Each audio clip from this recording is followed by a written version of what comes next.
Welcome to today's edition of Daytime Dialogues. I have the great honor of being joined today by Rabbi Jeffrey Sachs. Rabbi Sachs is an educator, a writer, he's an editor, he's a scholar in many different areas that are really significant to our lives. And he also, on top of that, occupies an important role in teaching Torah through the web via RebbiYeshiva.org, which is a project of the Academy for Torah Initiatives and Directives in Jewish Education, known as ATID. And so I thank him for joining us today. Rabbi, it's a pleasure to see you. Thank you, Rabbi Matanki. It's nice to see you online, and it was even nicer to see you last week when I was in Chicago visiting the community, and nice to be here with you and your friends online. I appreciate it. So let me start with some simple things to start with. You are one of the experts regarding Shai Agnon, the Nobel laureate who is the famous author who wrote so many famous things that I read when I was younger, and I still enjoy reading today. Just this morning, I mentioned to you right before we went online, I walked into a classroom and they were about ready to learn Maaseh Ha'ez, the famous story of the goat with the tongue, Eretz Yisrael, that Agnon wrote, that I'm sure many people are familiar with. How did you get involved with Agnon's writings, and now as the series editor of the Shai Agnon Library at Toby Press and director of research at the Agnon House? How'd you get started with that? Right. So, I mean, first we have to acknowledge that, like, many Israelis, my CV is longer than the days in the year, and I do a lot of different things and wear a lot of different hats. But the Agnon thing is certainly a curiosity. I was in Chicago recently as a guest of the Or Torah community for Shabbat, and on the Sunday and Monday I was at an academic conference related to Agnon, which I helped organize at Northwestern. And before I got up to speak in front of people who are full-time academics, I had to acknowledge that there were many unlikely turns in my life, like everything else in my life, my professional life, my personal life. So many unlikely turns that led me to somehow be recognized as a leading scholar on the writings of Shai Agnon. I guess we should just say in parentheses, Shai Agnon was Hebrew literature's only Nobel laureate. He died in 1970, having won the Nobel in 1966. He is considered the greatest, most significant Hebrew author of modern Hebrew literature. And for our purposes, for people that are Yoshvei Beit HaMidrash, as you seem to be, at least with your virtual background, he's significant to us because very much of his writing, I hope your students in Ida Crown caught this when they were studying the story that you mentioned this morning. It's a distillation of the entirety of the Jewish bookshelf, from Tanakh and the Meforshim and certainly Chazal, the Mishnah, the Gemara, the Haggadah, through medieval Hebrew literature, you name it, leading up to the great Jewish writers, Yiddish writers, early Hebrew writers that precede of Jewish literature, and distilling it into modern writing. And in that way, it's very, pardon the expression, I'll put it in air quotes, it's midrashic, in the sense that it's engaged with all of those holy texts that come beforehand. It's trying to filter a statement about contemporary Jewish life in Europe in the beginning of the 20th century, the revival of Jewish life here in Eretz Yisrael after he arrives, and then even later after the establishment of the state, and trying to filter it through the canon of everything that was written before. So that's who he was. How did I come to him? In high school, growing up in New Jersey, I grew up in a non-observant home. And early in high school, I became interested in Jewish things, and I started a process of becoming more Jewishly engaged, and what they call choser b'tshuva. And somebody gave me a copy. It's up there on the shelf. I could pull it down. A copy of what was then called 21 Stories. It was a collection, a very odd, uneven collection of things that existed in translation, short stories. It was published by Shokin. Existed in translation. It was published. Shokin was Agnon's patron and supporter and publisher, and to this day his publisher in Hebrew. They own the copyright on his writings, and they guard it very carefully. When he won the prize, they took there had been stories that were translated and published in Commentary magazine and in other Jewish platforms, and they slapped them between two covers, because when a foreign author wins a Nobel, for a moment there's a bit of interest in him, and I guess they wanted to sell books, which is a reasonable thing to do if you're a publisher. And somebody gifted this to me when I was in high school, and I certainly could not have read him in Hebrew then, and even if I could not have made my way through all of his delicate intertextual references to all of the sources that I did not yet know, the Gemarot and the Midrashim and Chazal. But yet I still understood that he was saying something really very interesting and profound and sharp about contemporary Jewish life, about the transition from tradition to modernity, from a world of, where faith is just kind of absorbed with your mother's milk, to a world where faith is either tragically abandoned, or where faith has to be earned. It has to be worked for, as we modern Jews must do, about the relationship between the diaspora and the revived Jewish life in Eretz Yisrael. And these were all things that were really interesting to me, and some of them were processes that I myself was undergoing in certain ways. So I was very interested and engaged in. I continued to read him in translation where available. And then when I came in Aliyah, quite young, I was 25 when I came in Aliyah, I attempted to read him in Hebrew, but like many Olim Chadashim, my Hebrew was not yet good enough, and it took quite a while. And then at a certain point, a number of years later, I realized I had read quite a bit, of his writings, and I got the idea. I was home on a sick day, and I was just, reading, and I got the idea that you could read the whole collected writings. There are 23 volumes in the collected writings. I had already read, a fair deal of it, and I had this idea you could do the whole thing, beginning to end. And like all of those kinds of immersion projects, Lahavdil, Daf Yomi being one, Lahavdil Elef Alfei Avdalot, it becomes a bit obsessive. And it also becomes one of those things where you learn a lot about the thing you've immersed yourself into, but then the whole thing becomes a lens to look back on yourself and to learn something about yourself. And anyway, to make a very long story, even a drop longer, at a certain point, I had amassed a certain amount of knowledge about Agnon and his writings, and I had very good guides that helped me into the world of reading about the scholarship written on him. And I was invited to give a series of lectures at the Agnon house, which is the home in which he lived in the Talpiot neighborhood of Jerusalem, which today is a museum and heritage center. His library of many thousands of volumes still housed there, some of them quite rare. Visitors to Jerusalem are welcome. Certainly the bibliophiles would love a visit to Beit Agnon just to see the library. Many of the books have dedications from the very many other great figures of the 20th century. There are books. We have a book, the first edition of the Igrot Ra'aya, the Letters of Rav Kook, which Rav Kook himself gave to Agnon, and lots of other really interesting figures. Anyway, what started off as a short series of lectures became an ongoing investment in energy and a kind of very time-consuming hobby. And at a certain point, I took on a more official role as the director of research there, which is really just a side job to my main work at Atid and Web Yeshiva. And along the way, I also became the editor of the series you mentioned, the Agnon Library, which was published by the Toby Press, which is a branch of Koren. No doubt, our listeners know Koren from their Gemaras and their Sidurim, but they also publish Hebrew literature in translation. And we put out 15 volumes of Agnon's writings in translation with annotations and commentary by yours truly. And in the course of all of those things, was there anything really fascinating or different or unusual that you learned about Agnon? A snippet of something? It would be hard to explain all that in the few minutes that we have.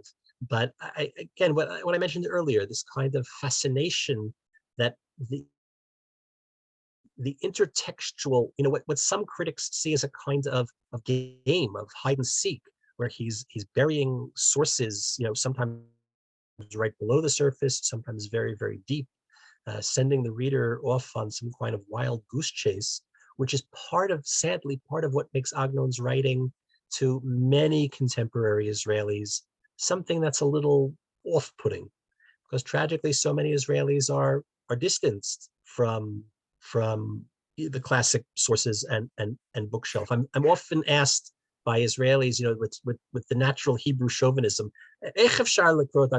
how could you possibly translate Agnon? How could you read Agnon in translation? It's impossible. And it's true that, like all translation, a lot is lost in translation. But we all read in translation. We all read foreign literature in translation. Translation is a wonderful passport that allows us to experience other literatures and other cultures. But with Agnon, the question isn't so much how can you read him in translation, but how can so many Israelis who are alienated from the tradition, and I'm not here talking about religious observance, right? In other words, halavai, everyone should return to traditional observance, but that's not what I'm talking about.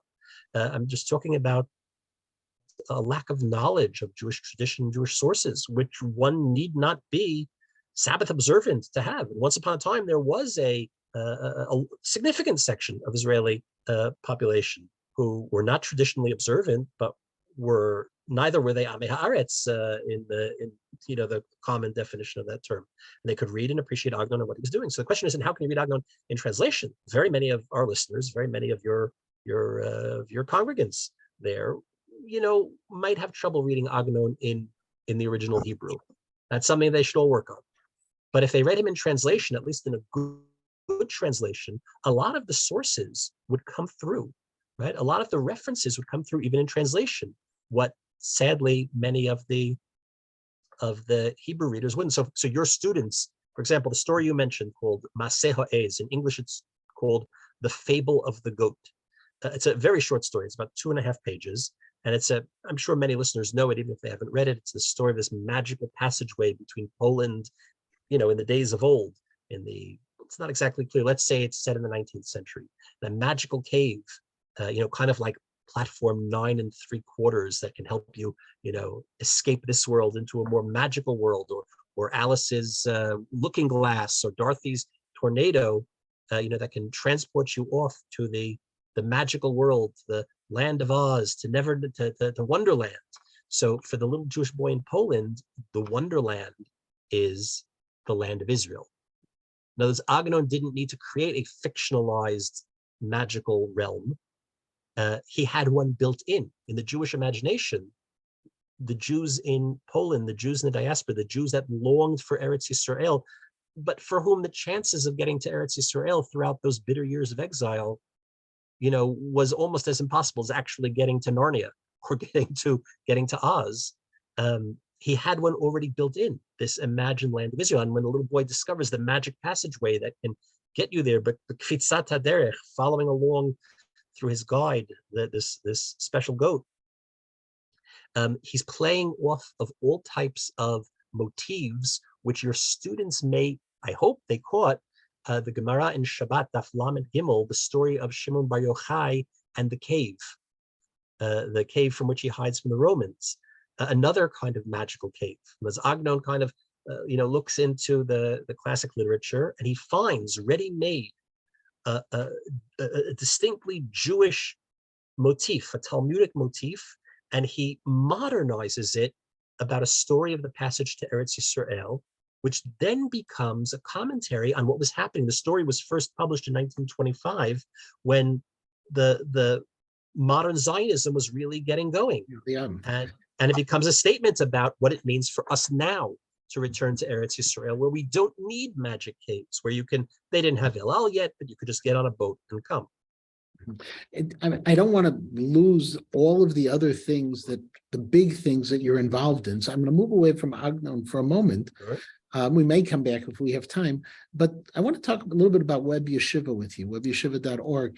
When you came on Aliyah in 94, it was at the invitation of Rabbi Riskin and Rabbi Bravender to be the administrator in their yeshiva, which was called Yeshivat HaMiftar. Then a little bit later in 99, Rabbi Bravender invited you together to work together to create Atid. And then in 2007, Atid became Web Yeshiva.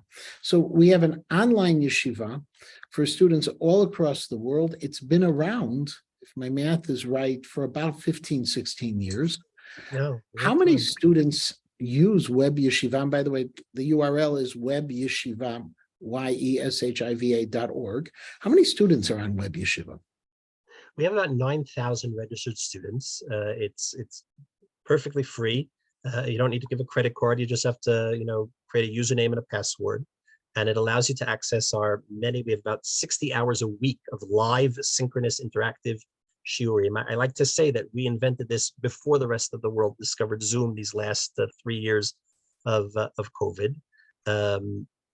Everything is archived so that each course creates its own archive where you can, if you're not able to participate live, you can watch the video recording. Usually, unlike what you're seeing now, the text itself, last night I gave a Gemara shiur. The text of the Gemara, the page of the Gemara is displayed on the screen, and we're able to annotate it. And of course, you see the faces and hear the voices of the people. Well, by now, everybody knows how this technology works. But when we started in 2007, we were always a few months ahead of the technology, which caused a lot of there was a learning curve at the beginning when we became the first fully interactive online Jewish learning platform. So if you go for 60 hours a week, and so there are thousands of hours of archived. Some are just one-off special classes. Most are ongoing courses, most in English, although of course in other languages as well, in Russian, in Polish, in Hungarian. We have a following in Hungary, believe it or not, of course, in Hebrew. We've done things that aren't, conventional fare for yeshivot, like, for example, people that want to study Agnon's literature. Not something you normally find in a Beit Midrash, but something which the flexibility of an online platform, language courses, Hebrew, Yiddish, and Aramaic, of course, a very popular course. And we have offerings in, Gemara and Tanakh and Halacha. We have a special Halacha mastery program, which does have a small tuition connected to it. It's a 3-year, rather intensive program. There are 2 courses a year, and the students are really meant to make an investment beyond what's kind of conventional adult education. You're meant to be studying and preparing. There are 2 exams a year, which are designed for personal achievement to show that you've mastered the material. And it's halacha lema'aseh, practical halacha that a balabos, that a Jewish adult should know in order to manage their own home, in order to answer the questions of their children. You, Rabbi Matanki, are a rabbi. You're a wonderful rabbi. You spend a lot of time answering questions from your congregants. But I'm sure it must happen that from time to time, somebody calls you with a question and you hit yourself on the head and say, they should know the answer themselves. They shouldn't need to call the rabbi. They need to know which questions to send up the food chain, to send up the ladder. There are things that we want people to know to the rabbi, but the meat spoon and the milk pot, somebody that competently runs their own kosher kitchen should know what to do. And that's the purpose of this course. And it's open to men and women, and it's a very popular thing for people that can make that investment of time. So you teach, Rabbi Bravender teaches, those are 2 stars.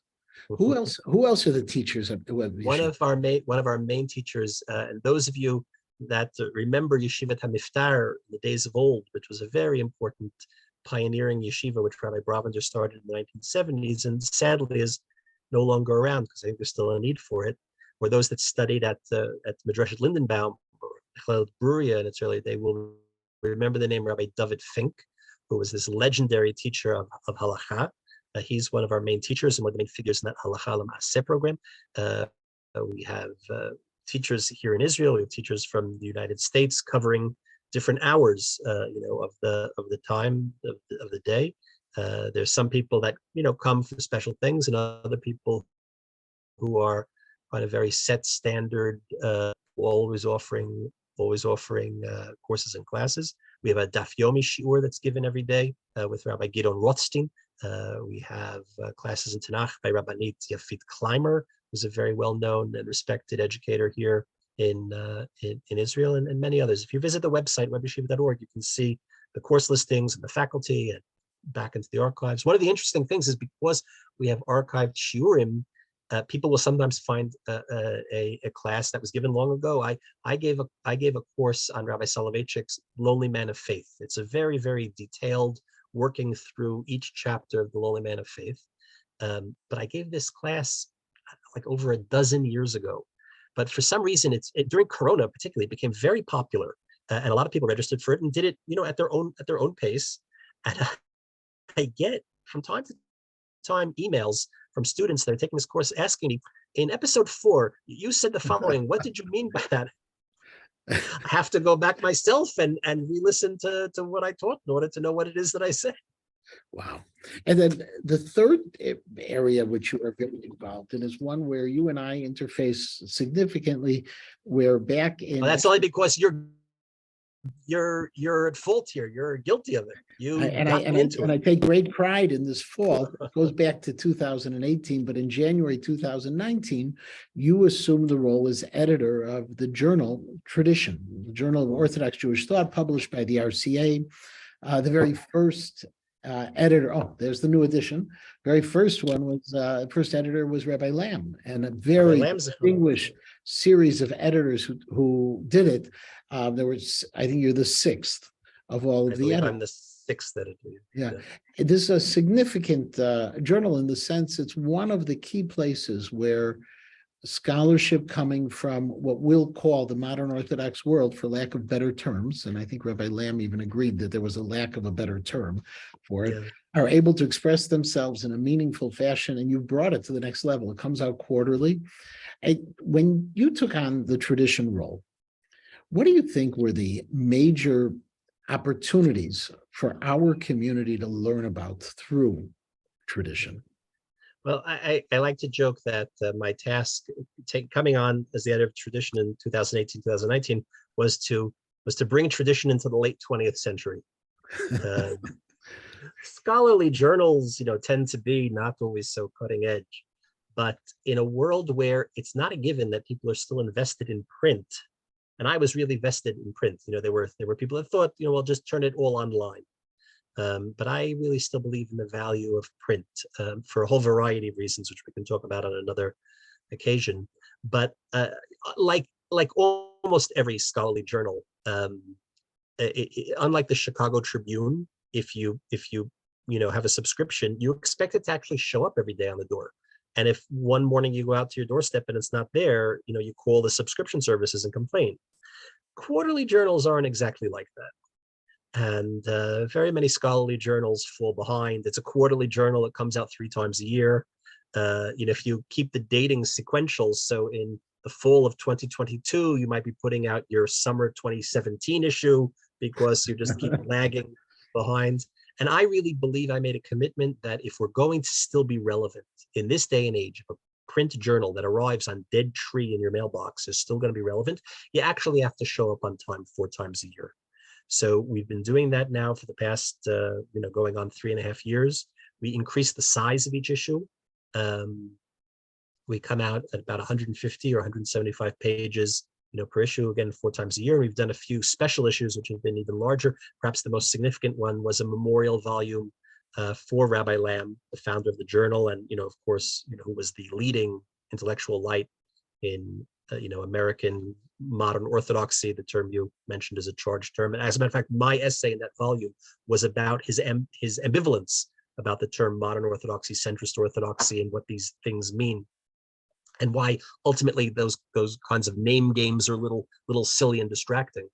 But it was a memorial volume where each of I think there were 30 authors, 30 essays in the volume. It came out as a hardcover book. Each one engaged with a different piece of Rabbi Lamb's bibliography. Rabbi Lamb was incredibly prolific when we think of the responsibilities that he carried throughout his career. The fact that he continued to be a leading intellectual figure and to the output of writing and scholarship and commentary is amazing. And each author took one different book or one different essay or a cluster of related essays and wrote about that issue through what he left behind. So it's not a kind of conventional memorial volume where you get people who knew the deceased to write whatever they write about, and you put it between 2 covers. It's really a commentary on his writing. So part of it was to show up and to be relevant. But part of it was to walk this very delicate tightrope. I always say Tradition is not an academic journal. It's a scholarly journal. What's the difference? An academic journal usually lives in a very, very narrow academic field. The Journal of Pediatric Orthodontics, the Journal of Biblical Grammar, where they'll publish an essay about the Kamatz Gadol in Sefer Tzfania, chapter 2. Right? The Journal of Canadian Fisheries, where you can read an article about the Nova Scotia salmon harvest of May 1873. Those are journals that are writing in very, very narrow fields. The people that are in those fields have to be publishing in it, and they're having a conversation amongst themselves. If there's some Meshuggah that's interested in our field and they want to eavesdrop, they're more than welcome. Tradition is not like that. Tradition is a scholarly journal, meaning we have scholarly criteria that we hold our authors and editors to. We're not a blog. We're not running opinion pieces. We're not commenting on the issue of the day. We're frankly not good at that. That's what the blogs and Facebook are, do, although not always well, of course. People will write, the essay that we'll publish today, the author may have initially submitted it 6 months ago, a year ago. We published a major piece relevant to the Chicago crowd on Rabbi Eliezer Berkovitz in our most recent issue. It's a 40-page essay. The author worked on it for over 3 years with multiple rounds of review and multiple rounds of going back to the drawing board and back to the library and back to the Beit Midrash and to withstand the critique of the editors, to get it to where it was. But if I expect somebody to give us their time to read 40 pages about a philosophical debate that Eliezer Berkovitz had against Heschel, against Abraham J. Heschel, it has to be well written, right? It has to earn the eyeballs and time and energy of the reader. So we spend a tremendous amount of time just on a simple editing work, which not every publication does, and frankly, not every Jewish publication does very well. So we're trying to live not in the ivory tower of a little academic discipline, but in the life of a religious community. We're trying to engage our community. You called it modern Orthodox. That's good enough for me, which always kind of flew on its flag, this idea that we are an intellectually awake community, right? Not woke, but awake, right? We are engaged with ideas, and part of our religious identity is to be philosophically engaged, thoughtfully engaged, concerned with issues and problems that face the Jewish world, but to try to do it through the prism of, actually this takes us back to my interest in Ogden, through the prism of everything that's been thought and said before we got here by the greater ones than us, and to try to do that walk from the bookshelf to the present day and issue. And that's what tradition is.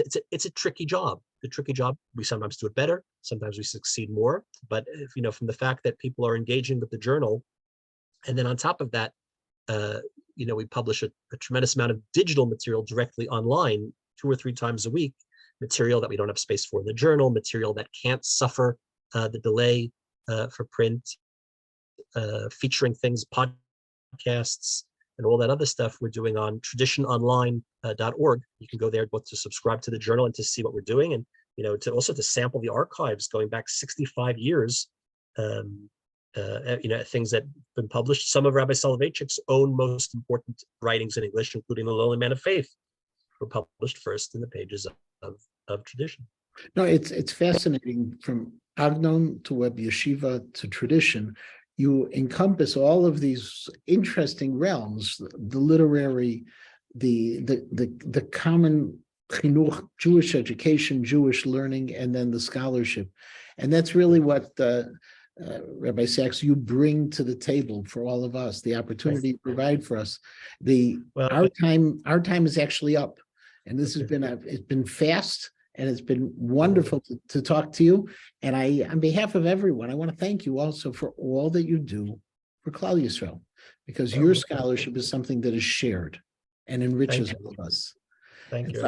I will say that I've been it's been extraordinarily unlikely that a young boy from public school in Linden, New Jersey, should now be involved in all of these different endeavors in the Jewish world of Jewish life and Jewish teaching and Jewish literature and Jewish learning is a great well, frankly, it's just so implausible, but it's just I've been so fortunate in the many people who've helped influence my life, my teachers, my guides, and I've been so fortunate that I've been able to combine all of these different interests and activities in my professional life. So I feel very blessed in that regard. And I was joking when I said I blame you. In fact, I really do thank you. Well, the reality is that implausibility is what makes you so successful at what you do. That combination of factors. I look forward to speaking with you in the future, seeing you in person in the future, please God. And thank you again, Rabbi Sachs, for your time. Have a wonderful. Thank you, Rabbi. Thank you. Bye-bye. Bye.